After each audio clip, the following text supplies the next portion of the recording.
Penggunaan BioNewsDate pada penyimpanan produk obat. Nah, kita akan membahas mengenai kemasan obat terlebih dahulu. Yang pertama ada kemasan primer. Nah, kemasan ini biasanya berupa botol, kertas perkamen, dan segala sesuatu yang dikhususkan untuk mewadahi atau membungkus bahan obat.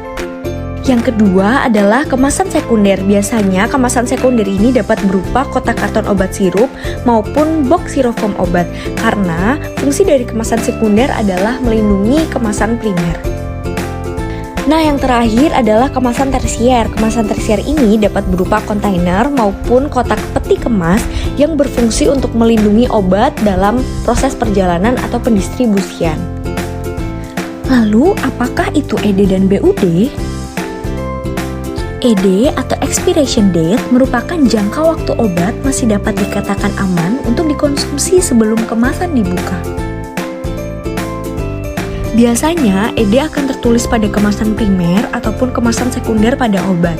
Nah, dapat dilihat pada gambar, ED pada obat tersebut jatuh di tanggal 17 Maret 2020, sedangkan tanggal pada atasnya biasanya menunjukkan tanggal produksi dari suatu obat. Sedangkan BioNewsDate atau BUD merupakan batas waktu penggunaan produk obat setelah diracik atau setelah kemasan primernya dibuka. Apa sih pentingnya mengetahui tentang BUD?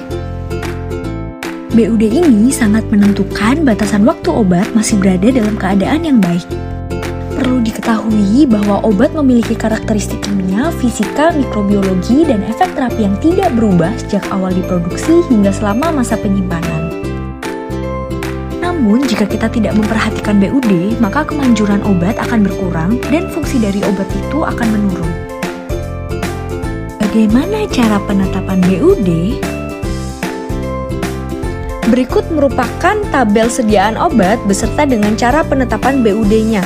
Yang pertama diambil contoh, di situ ada sediaan sirup suspensi di mana BUD-nya yaitu tidak lebih dari 14 hari saat disimpan dalam suhu dingin 2-8 derajat Celcius sejak kemasan dibuka.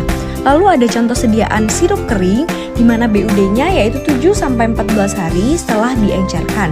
Lalu ada sediaan krim salep di mana BUD-nya yaitu tidak lebih dari 30 hari sejak kemasan dibuka.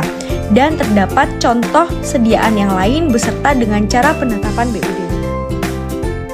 Selanjutnya, apa saja sih yang perlu diperhatikan dalam melakukan BUD? Yang pertama, kita harus melakukan pengecekan tanggal ED dari pabrik yang tertera pada kemasan. Yang kedua, dengan cara mengenali dan memahami ciri-ciri bentuk fisik dalam obat yang sudah kadaluarsa. Berikut merupakan ciri-ciri obat yang diduga sudah kadaluarsa. Di situ terdapat bintik-bintik hitam, perubahan bentuk obat, dan bau yang sudah berbeda dari awal ketika dibuka maupun ketika dibeli. Cara untuk menghindari obat yang telah kadaluarsa yaitu dengan memberikan identitas pada kemasan obat dan menyortir obat yang telah kadaluarsa secara berkala. Mari kita menyimpan obat yang benar untuk keamanan bersama.